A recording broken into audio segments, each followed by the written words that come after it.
Our first speaker tonight is District Representative District 24. He's a gentleman that's been serving in the Florida House, which is part of Volusia County, just for those of you that don't know, northeast and northwest Volusia County, and has been serving up there since 2014, I believe, or 2015. He actually, a midterm, it was a midterm election, so got in, and so he's got a special position in that regard, and we're happy to have him here tonight. He is the Speaker-Designate for the Florida House of Representatives, which means in 2022 and forward, he will be our Speaker going forward. So please welcome with me, Paul Renner.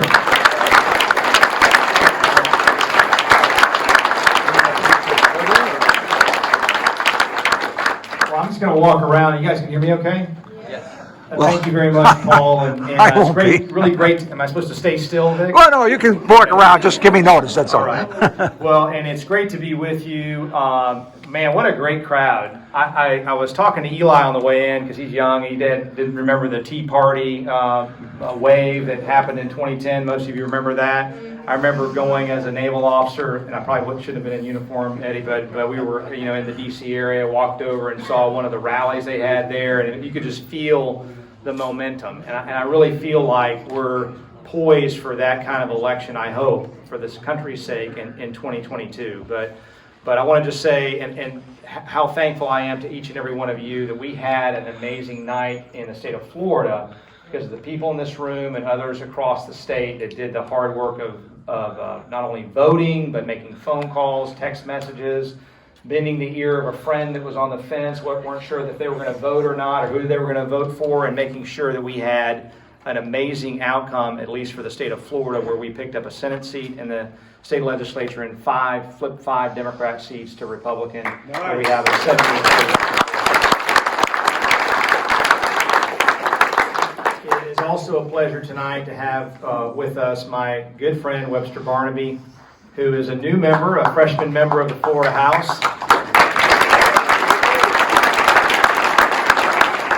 And I think most of you know Webster, but for those that don't, this is a man of deep principle and deep courage. And it gives me a joy every time I walk onto the House floor and see Webster Barnaby, because it is a joy to serve with you, my friend.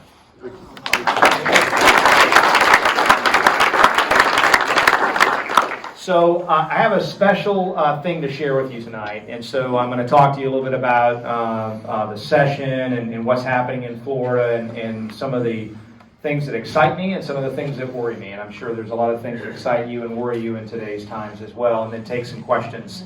I have a 14-month-old daughter, so I will not be staying till the end of the program, so forgive me when I leave, but I have to scoot out and help my wife. I was in Tallahassee earlier today talking about the things that we'll hopefully put on the agenda this upcoming session and beyond. But in my role as Speaker-Designate, which we have 8-year term limits, which is a good thing, and we run every 2 years as members of the House.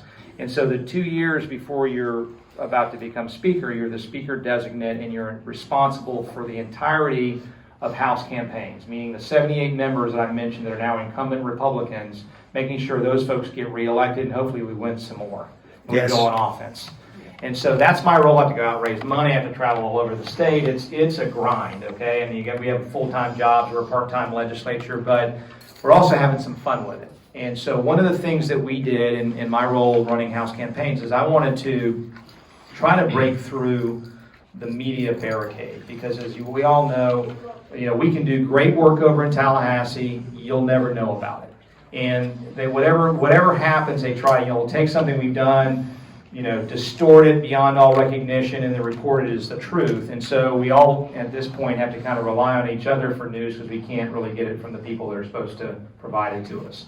And so how could we, as Republicans, because year in and year out, I can tell you we do good things in the state legislature, and we're conservative, we're principled, we're really trying to continue to push forward in a good direction. We don't get everything done every year, or there wouldn't be anything to do next year, but every year I'm pretty proud of some of the things that we are able to accomplish as a part-time legislature. And how do we get that message out? Well, at the same time, talking about how Florida is unique from the rest of the country. So we hired a communications director at House Campaigns, and he and I were just sitting down talking about the fact that Florida is having this special moment. And it's good news, bad news. It's good news for those of us that live in Florida. It's bad news because we're having that moment in part because we stand apart from many of the other states in the country that were engaged during COVID in maximum kind of irrational lockdowns and well beyond the time where it made sense.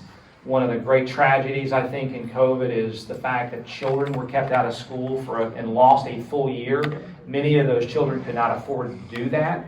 Children that were struggling the most and were trying to learn virtually, that gap has now widened. Whereas in Florida, we did the best job possible to try to bring our kids back, our teachers back safely, did so rapidly so they did not lose the time in school that is so very important. We saw riots, we saw all the things that caused crime to spike in other states, and it didn't happen here. And so here we are, kind of standing up for freedom and opportunity.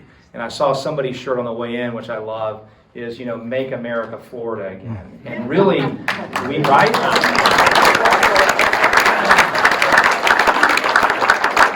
And so I really do believe there's some pressure on us as Floridians and as Republicans to lead the way back for the rest of the country.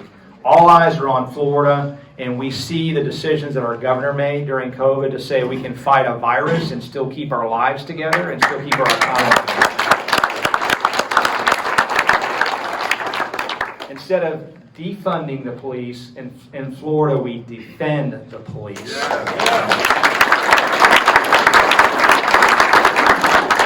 And so my communications director and I are having this conversation, and I said to him, you know what? It's like Florida is the firewall for freedom in the country right now. It's like we're the last, bastion to stand up for everything that makes America the strongest, freest, most prosperous country on earth and in human history, because we followed the roadmap. It's not rocket science. We've continued to follow those foundational principles that have led to that success. Unashamed, unapologetic, and unwavering. And we are that firewall for freedom. How do we get that message out? And so that began a discussion about our efforts to try to get past the media. And so what we're trying to do with Webster and, as he reaches out to voters is provide greater support for town hall meetings, for Facebook, for all the different means of communication. But we also wanted to be able to encapsulate that story about Florida and being the firewall for freedom in video. And the video I want to share with you tonight has just been released, and some of you may have seen it because Vic told me that he blasted it out to you guys. And so if you open your emails, it's the reason to open your emails. Who has seen the video? Okay, a couple. But I want to share the video with the rest of you. And what surprises me, and of course we have great members, but we don't have a single actor in this video. Everybody in this video, except for one child who's the daughter of a member, is a member of the Florida House of Representatives. So we took some of our members from all over the state. This is filmed in their districts, except for me, because I'm at the state, you'll see, is the state capital. But this is actually in their districts, and what you'll see is how beautiful the state is, how exceptional it is, how exceptional, just the wonderful, wonderful state we have, and it tells the Florida story. It tells the story of this Florida moment where hopefully, God willing, we lead the country back to where it should be. So please watch the video. Florida's been making some waves lately, and it's in a good way. The reason? Your Republican legislators are fighting for freedom. What do we have that other states don't? Common sense. And crazy liberal ideas, they don't fly here. They don't fly here. Every job, every child. Every family is essential. Other states shut down for too long. They closed businesses, schools, And even churches. but Florida, we came back faster and stronger. We proved you can balance the economy. Help kids and protect public health. Florida is open, and as sure as the sun shines, freedom reigns. And we'll always protect your ballots with these. With these. With one of these. State income taxes? No way. You keep what you earn. It's your money. Florida kids are getting a head start on the rest of the country. The classroom of the 21st century? It's happening now. And our teachers, we're giving them what they need to succeed. Our streets are safe because they've got our back and we've got theirs. Florida is made up of good people. Who can agree to disagree. We say yes to free speech And never to rioting. Soak it in. We've got all this. And our economy is booming. Great jobs and a clean environment. Who says you can't have both? From the Panhandle to the Keys, And everywhere in between? We're focused on the future. Come on, help us out, would you? So that crazy stuff that's happened in other states has no chance here. We are Florida. Where common sense rules. Republicans in the Florida House, we are your firewall for freedom, and we need your help.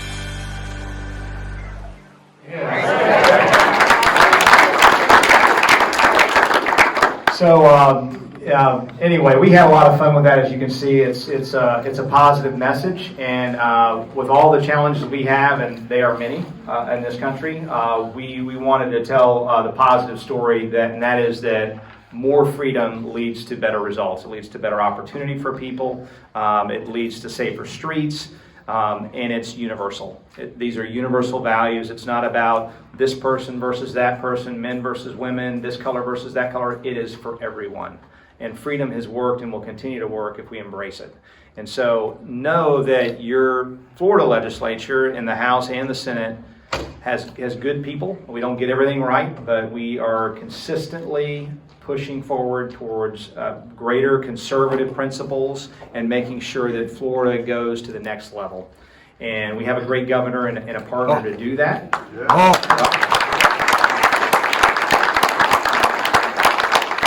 And so I know you've heard this, but it goes without saying that 30,000 votes would have had all the difference in the world. All the things you saw in there, that video would not have taken place because we probably wouldn't have been let out of the House.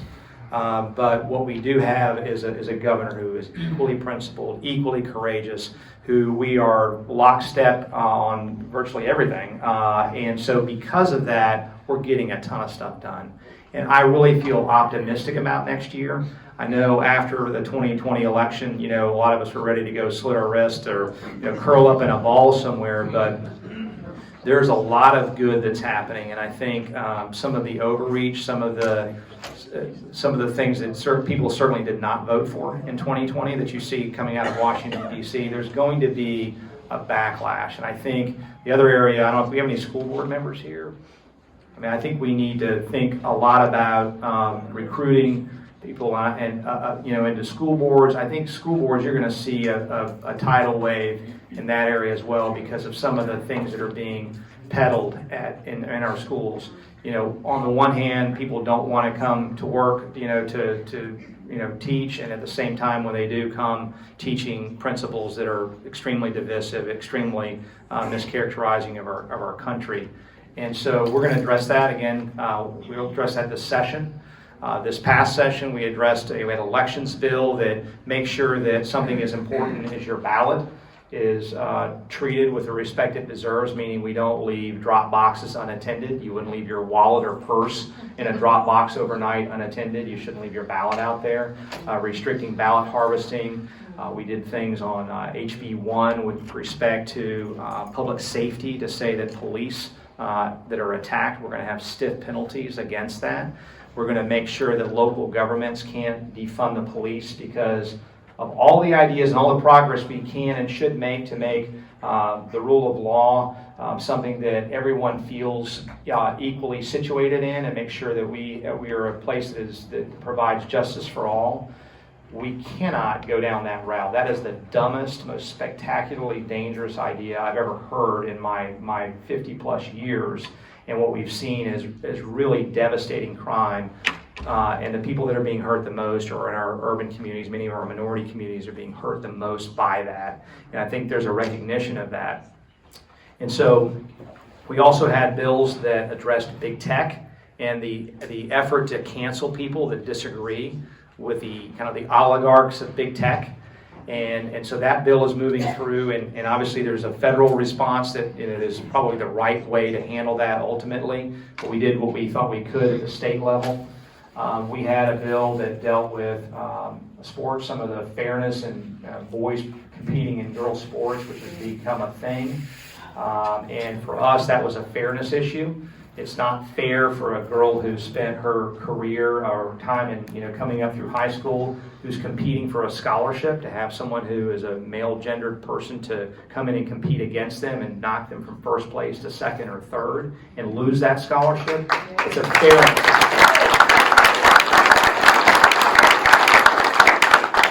And of course, in Florida, we balance our budget year in and year out, and we don't raise taxes, and that's good. Yes. Good.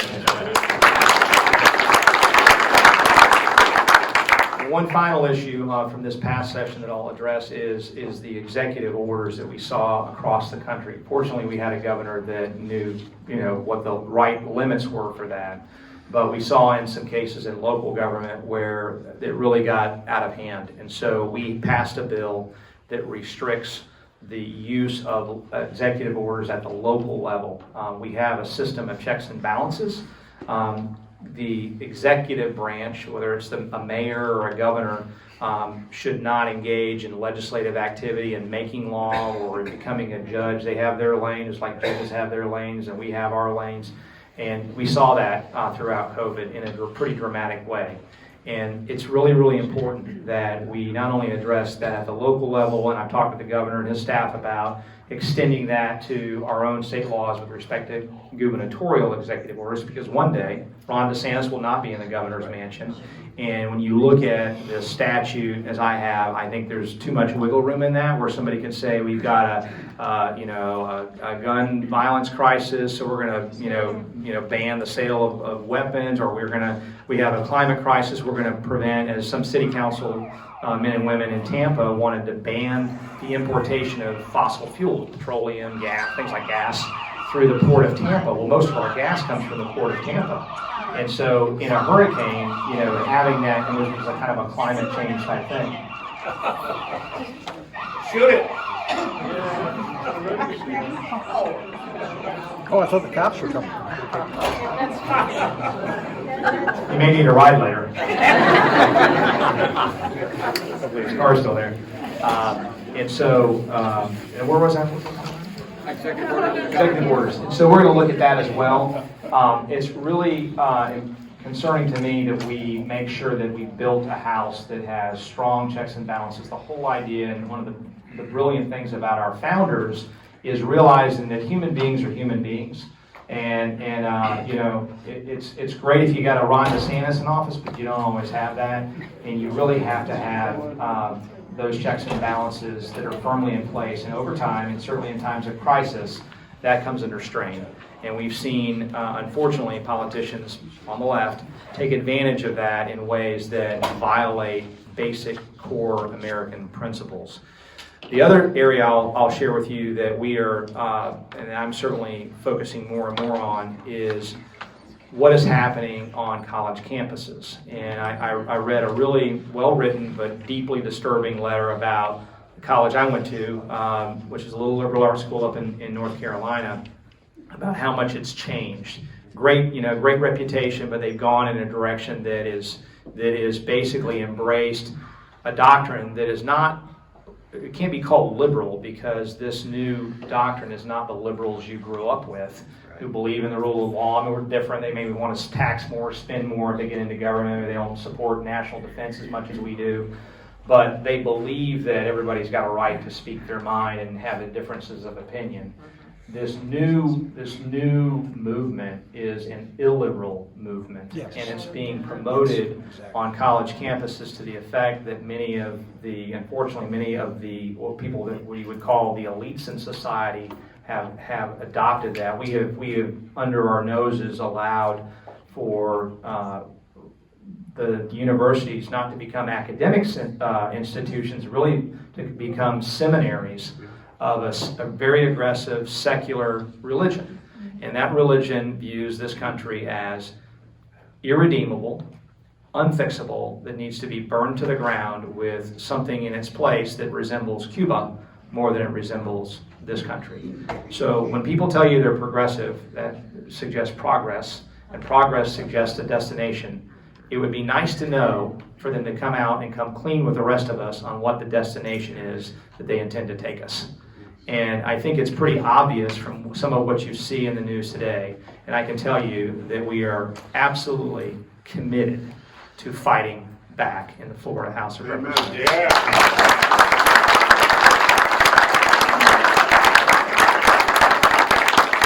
So I would like to take some questions, if you'd like to ask them. Eddie. Let me bring you a mic. Yeah, thanks, Paul. Thanks for coming down here tonight. Yeah. So